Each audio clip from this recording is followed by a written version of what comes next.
তাহলে ভগবান শ্রীকৃষ্ণ আর অর্জুন একদিন প্রাতকালে প্রাত ভ্রমণে বেরিয়েছে। অদূরে দেখতে পাচ্ছেন এক সাধু বাবা ভিক্ষার ঝুলি নিয়ে বেরিয়েছেন ভিক্ষার উদ্দেশ্যে। তিনি ভিক্ষা করে যা পান সেটা ভগবানের শ্রীকৃষ্ণকে নিবেদন করে পান। তা অর্জুন হচ্ছে রাজার ছেলে, তাই না? আর ভগবান শ্রীকৃষ্ণ রাজা, দুজন একদম আত্মাতে বন্ধুত্ব স্থান। হ্যাঁ, দুজন খুবই বন্ধু। হেঁটে হেঁটে যাচ্ছে, দেখছে যে সাধু। তখন অর্জুন বলছে ভগবান শ্রীকৃষ্ণকে যে, হে মাধব, এক সাধু বাবাকে দেখতে পাচ্ছি, কিন্তু আমার একটু কষ্ট হচ্ছে যে সাধু বাবা ভিক্ষা করছে, ওনাকে যদি ভালোভাবে জীবনযাপন করতে পারেন তাহলে আর ভিক্ষা করতে না, তাই না? সাধারণত আমাদের এরকম মনে হয়।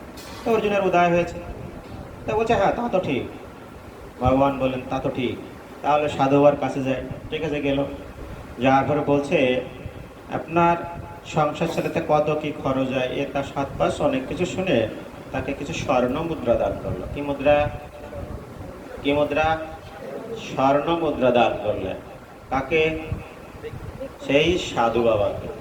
হ্যাঁ, দান করার পরে সাধু বাবা তো হত দরিদ্র, সে কখনো তো স্বর্ণ মুদ্রা দেখিনি। ঠিক আছে, তা সে অত্যন্ত আনন্দিত হয়ে নাচতে নাচতে গিয়ে বাসায় চলে গেল। যে সাধু বাবা তো ঘর নেই, হ্যাঁ, চাল আছে চুলা নেই, চুলা আছে চাল নেই। ঠিক আছে, এখন সে অর্থ বা এই স্বর্ণ মুদ্রা কোথায় রাখবে? ঘরে তো চাল আছে চুলা নেই, এরকম। তা প্রত্যেক গৃহে জল আনার জন্য কলসি থাকে, ঠিক কিনা? হয়তো আমরা এখন উন্নত হয়ে গেছি, এখন আর লাগে না, ট্যাপে পাওয়া যায়। হ্যাঁ, তখনকার সময় কলসি, মাটির কলসি ব্যবহার করতে হবে। তাদের 2টা কলসি ছিল। একটি কলসি খাটের তলাতে, হ্যাঁ, রাখা আছে, চাল টাল রাখে। আর একটা কলসিতে জল আনে। নদীতে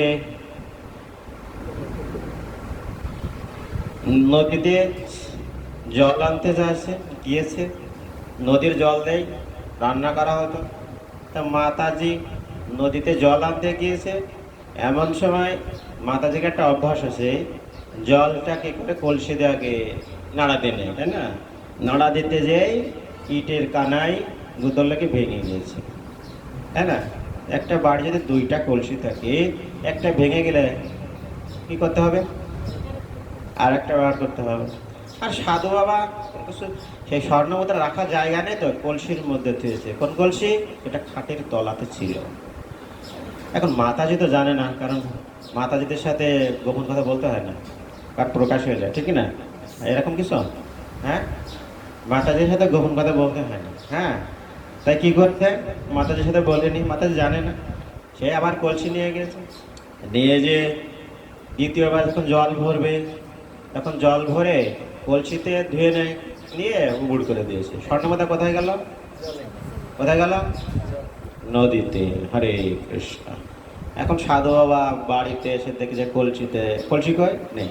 তাহলে কি হলো? কলসি ওটা ভেঙে গেছে, এটা নিয়ে গেছে। এতে সে স্বর্ণমুদ্রা ছিল। হাই হাই, হে গোবিন্দ, তুমি কি করেছো?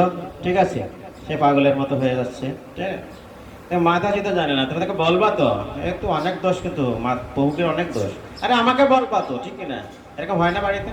হ্যাঁ, আমাকে না বলে বিভিন্ন জিনিস খুঁজে বেড়ায়। ঠিক আছে, তাই এরকম ভাবে এখন মর্মাহত হয়ে কিছু তো করার নেই, স্বর্ণমুদ্রা হারিয়ে গিয়েছে। পরের দিন সকালে কিভাবে রান্না হবে? কি করবে? কি করবে? কি করে সাধু বাবা? কি করে? আবার পরের দিন সকালে আবার বেরিয়েছে। আবার এই ভগবান শ্রীকৃষ্ণ আর অর্জুন হেঁটে যাচ্ছে, দেখে যে আবার সেই সাধু বাবা। এখন ভগবান শ্রীকৃষ্ণ আর অর্জুন কথোপকথন হচ্ছে, গতকাল স্বর্ণমুদ্রা দিলাম, সাধু বাবা কোনো ভণ্ড মনে হয়, আবার আজকে আবার এটা মানে ব্যবসা, প্রতিদিন এই করে বেড়ায়। ঠিক আছে, সাধু বাবার কাছে গিয়ে শুনলো যে আপনাকে গতদিন স্বর্ণমুদ্রা দিলাম, আপনি সেই স্বর্ণমুদ্রা পাওয়ার সত্ত্বেও আবার ভিক্ষা করতে পেরেছেন, আপনার এত লোক।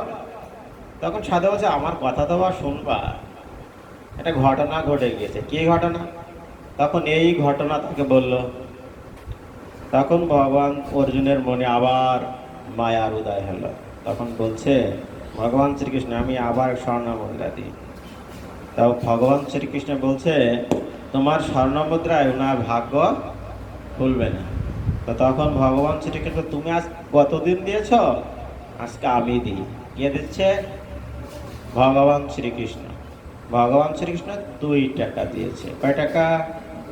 আর গতদিন অর্জুন কি দিয়েছিল?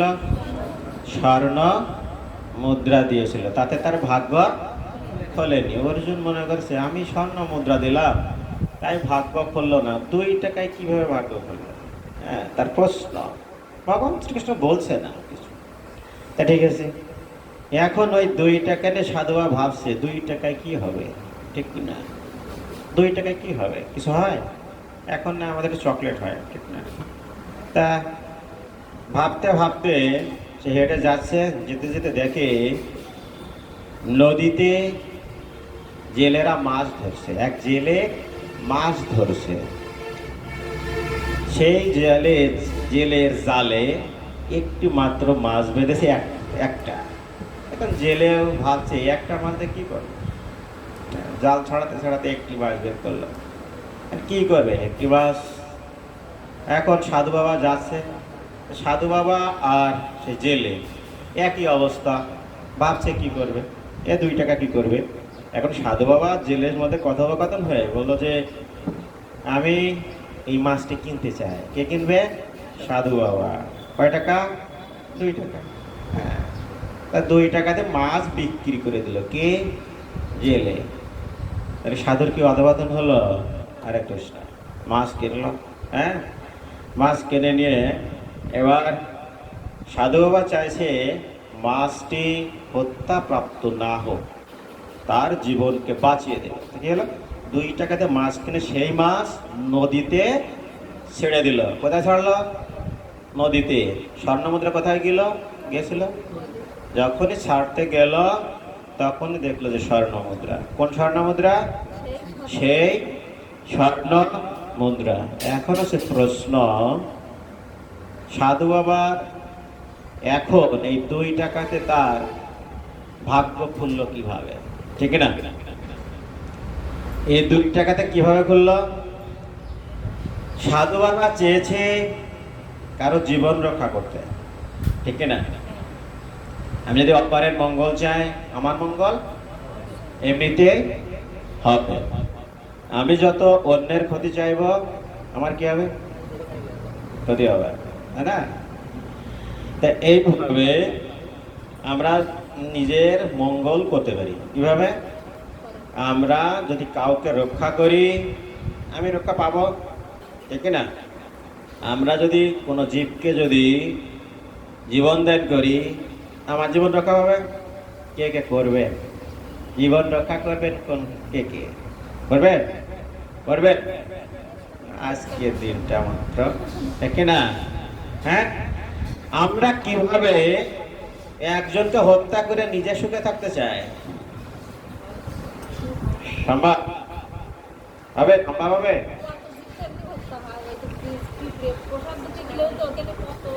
হ্যাঁ, আমরা ওইটাই খুঁজি শুধুমাত্র। হ্যাঁ, ওইটা খুঁজি, কিন্তু আমি যে নিজে ইচ্ছা করে যেটা করছি সেটা ভাবি না। নিজে ইচ্ছা করে যেটা করি সেটাকে বাদ দেয়। হ্যাঁ, আপনি যখন নিজে ইচ্ছা করে করবেন না, তখন ওইগুলো ভগবান চেষ্টা এমনিতেই ক্ষমা করে দিবেন, ঠিক আছে? আমি কি করছি সেটা বিষয় না, উদ্দেশ্য কি, ঠিক আছে? আমি কি করছি এর উদ্দেশ্যটা কি? আমি গ্রহণ করব নাকি কৃষ্ণ? 2টা অপশন। আমি গ্রহণ করব নাকি কৃষ্ণ?